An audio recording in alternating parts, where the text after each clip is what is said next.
Welcome back to Motors and Medicine. I know it's been a minute since I posted some content, but I had been waiting on the arrival of something that I'm going to be showing you guys. Basically, I just wanted to first say thank you for all your support to this point.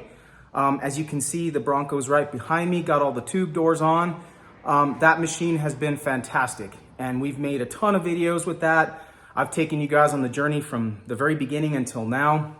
But now I'm going to be starting a new chapter with a new vehicle. So I know I kind of hinted at it in a couple previous uploads, but without further ado, I'm going to go ahead and walk you guys over to see the new ride, and we'll go from there. All right, guys, here it is. This is the new ride.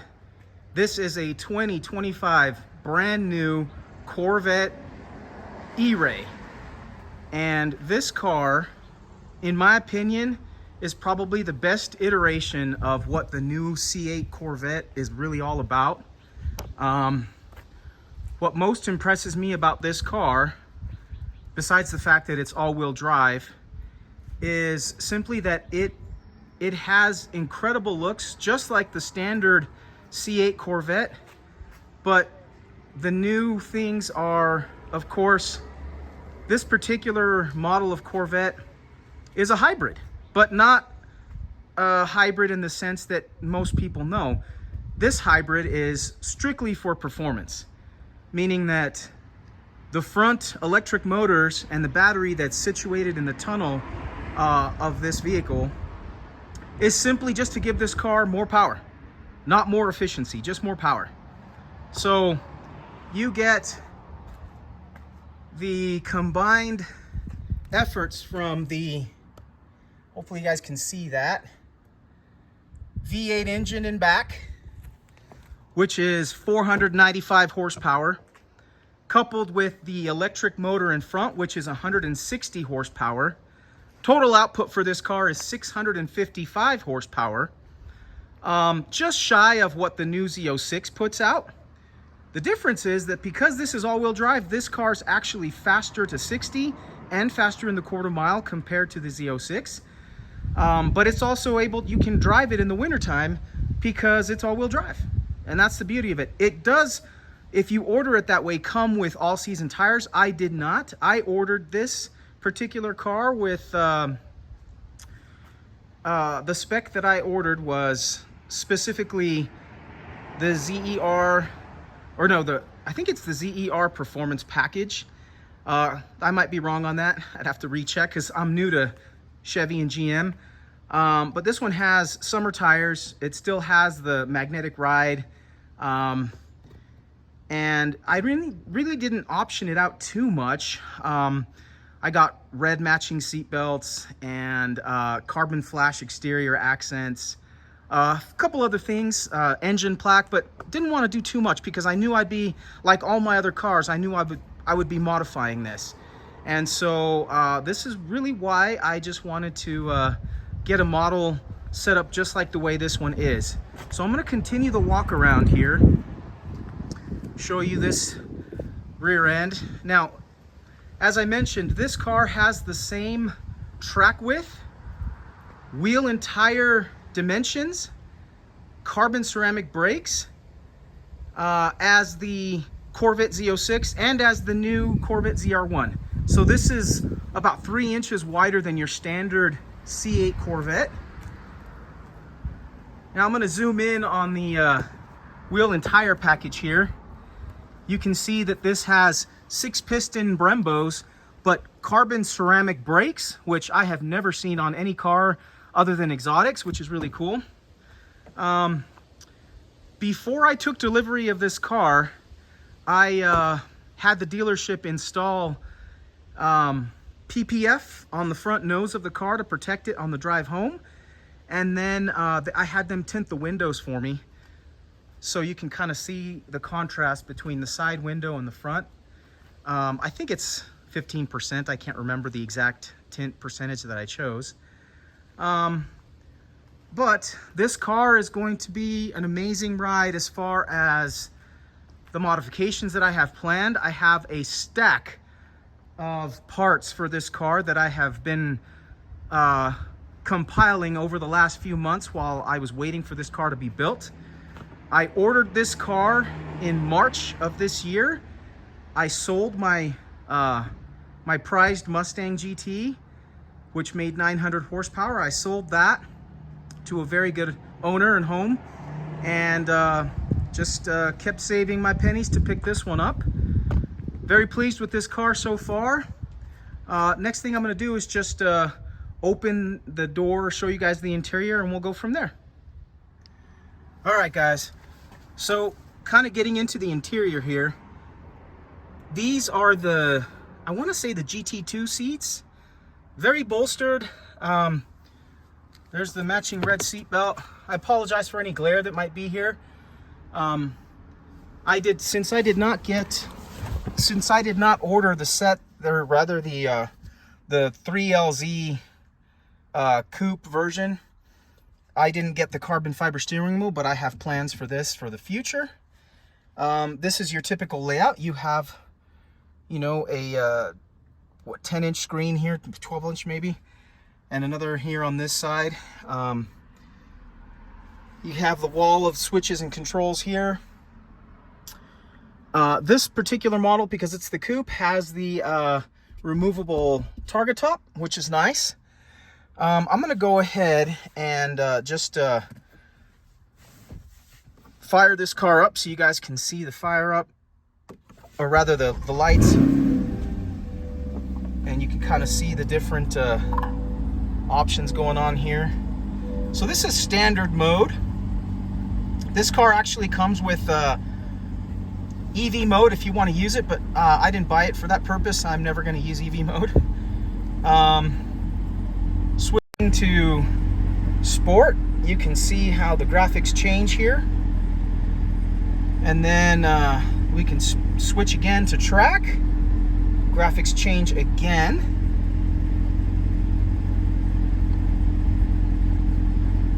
All right. And we'll go back to sport.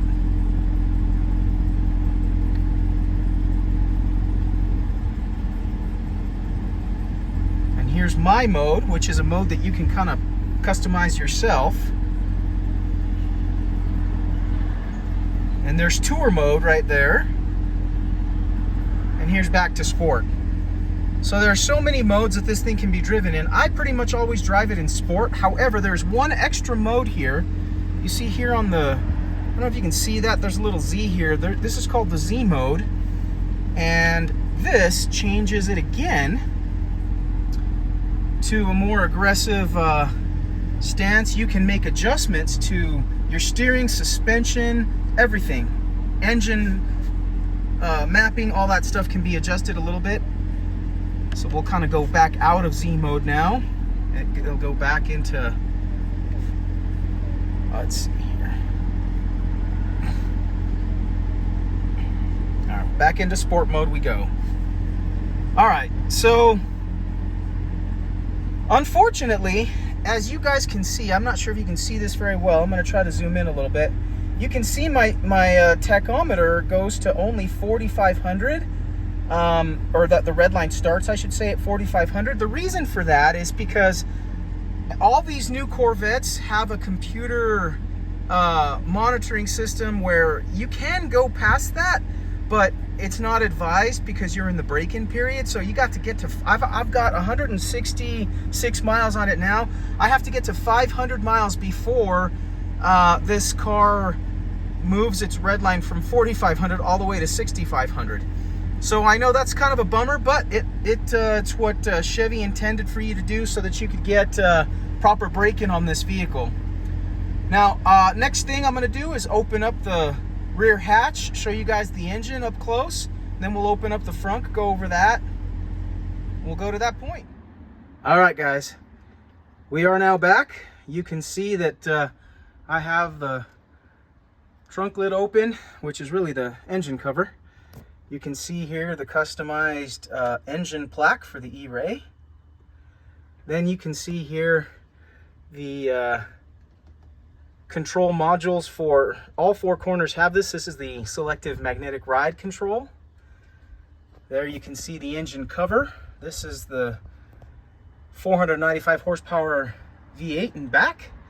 Here you see just a straight glass that kind of looks into the interior of the car.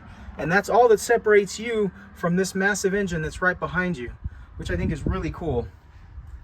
Here you can see it's actually got a decent amount of space, trunk space back here. Again, I apologize for the glare.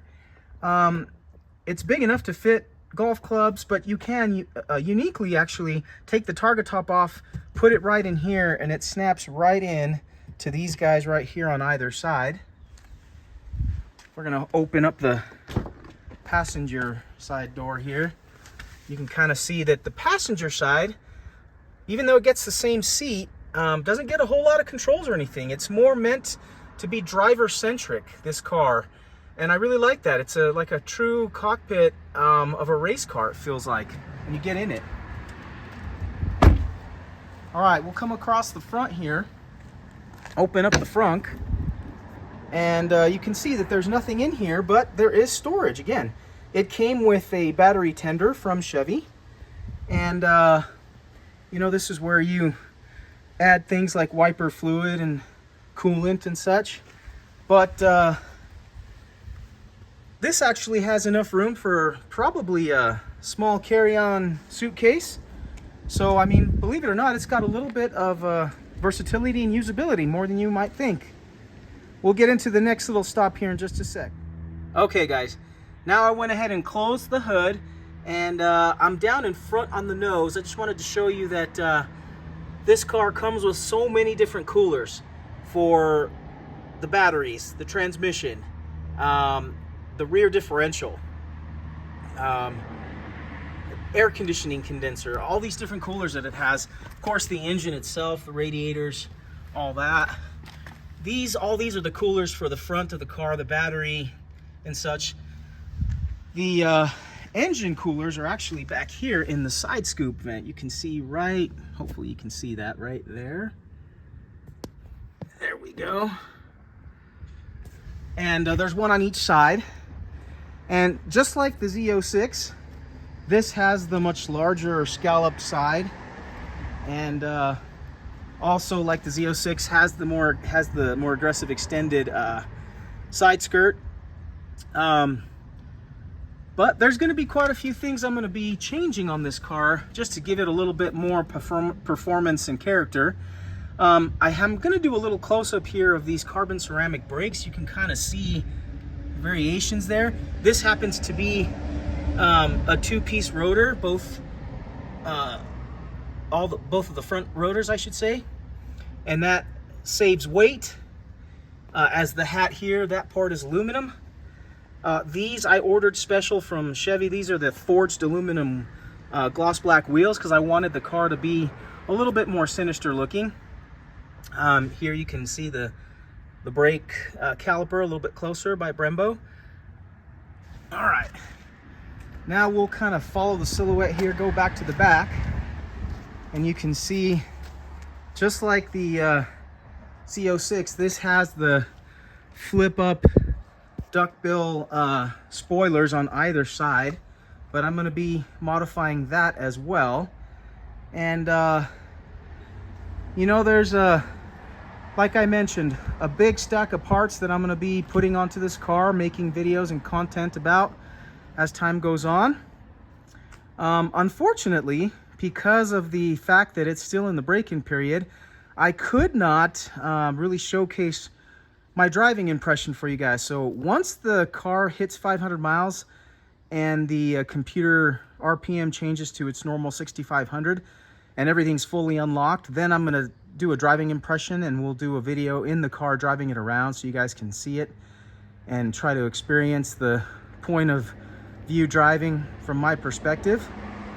But this is what I wanted to show you guys. This is what I've been working for quite a bit of time now to try to get this car, and it is finally here. And I've had it, today is Saturday. I picked it up on Tuesday this past week. So enjoying it so far, trying to put miles on it, and I hope you guys enjoy the journey. So we're gonna just wrap this up. We'll move on. All right, guys. So that pretty much does it for the introduction of the new car. I hope you guys like it. I hope you guys like the color I chose. I've always been a big fan of red and black. In fact, as you guys know, a long while back, I built a 65 Mustang from the ground up, and that car was red, and it had black stripe down the middle, and also had black wheels. And this car is just, I just wanted to continue that same color palette and iteration because I'm really interested in cars that look a little bit brighter. Don't get me wrong, I liked the color of my Mustang, but it just wasn't popping enough for me. So my hope is that I realize that a lot of people are going to tell me this is arrest me red, and I'm going to be, you know, a target for all the cops out patrolling. But it is what it is. I really do like the color. I like the interior. I like the red seat belts, the wheels, everything. Kind of just the way I ordered it. And I purposely ordered it a little bit lower level so that I could make a lot of changes and modifications that make it my style and kind of give it my personality and hopefully stand it apart from any other E-Ray out on the road. One unique thing about this car is that it is not a plug-in. So it requires no plug-in at all. In fact, the battery is always charging. And it even, I forgot to mention this earlier in the interior, but it does have what's called a battery plus button, which lets you charge the battery even faster in case you're doing some track duties or racing, whatever. I do plan on racing this car at the roll races, and I actually do plan on putting it on the track just for road course work as well. Just driving it around, even though I can't really get into the RPMs, this car handles incredibly well. Between the magnetic ride, the massive wheels and tires. That's another thing I forgot to mention. Like I said, this car has the same track width, tire size, and carbon brakes as the Z06 and the new ZR1, which means that it wears two 75 tires in front. It would say, I think I want to say 275 30s in front and 345 20s in back. The back wheels are 21 inch, the front wheels are 20 inch. It's just ludicrous. I mean, it's a steamroller wheel and tire package in back. I've never owned a car with such wide wheels and tires. And you can definitely feel it when you're in corners, just taking it through some of the curves that I've taken it on. It just, no matter how hard I've pushed it, it just doesn't break loose. I'm so shocked by how good it handles. Far better than my Mustang, and my Mustang was highly tweaked and modified. But there's a big difference when you have the weight of the engine in back. And because this car has the electric motors in front and the battery in front, it's very near 50-50 weight distribution, which makes it very good on handling on a track. And it just gives you good neutral feel. You don't feel like it's going to oversteer or understeer at all. It feels like it's just right. And I really like that about this car. I debated back and forth. Do I want to get this car or do I want to get the Z06? There's only about a $5,000 difference in price between this car and the Z06. But like I mentioned, the biggest thing for me is that this car can be driven all year long if you want, because it's got all-wheel drive. And living where I live here in the mountains of Salt Lake, in Utah, I just can't, you know, I can't drive cars all year long if they're only rear-wheel drive. But the all-wheel drive, I'm not going to drive this in snow, of course, but just the fact that I can drive it in the wintertime is a big plus, because it's not a good idea to just let your cars just sit and not be driven for 6 months at a time. And I didn't buy this car for it to sit. I bought it so I could drive it and enjoy it. But that pretty much does it. So I'm going to be uploading videos starting actually hopefully tomorrow with the first modifications that I'm going to be doing to the car. And then we're just going to be breaking videos out with all these parts that I have lying around. And we'll just kind of just do a video at a time just to try to get things going. I'm not going to get into the performance parts until it reaches break-in, so that might take a little bit of time, but there's other things I can do, some things that are practical and aesthetic. But beyond that, we're going to definitely have a fun ride here with this car, and I hope it is entertaining for all you guys to watch the process, and hopefully I can put out some decent content. But I appreciate everybody's support. Hopefully this channel will hit 1,000 subscribers at some point here in the near future. But, you know, I've enjoyed it so far. So until next time, this is Motors and Medicine signing off. Have a great one.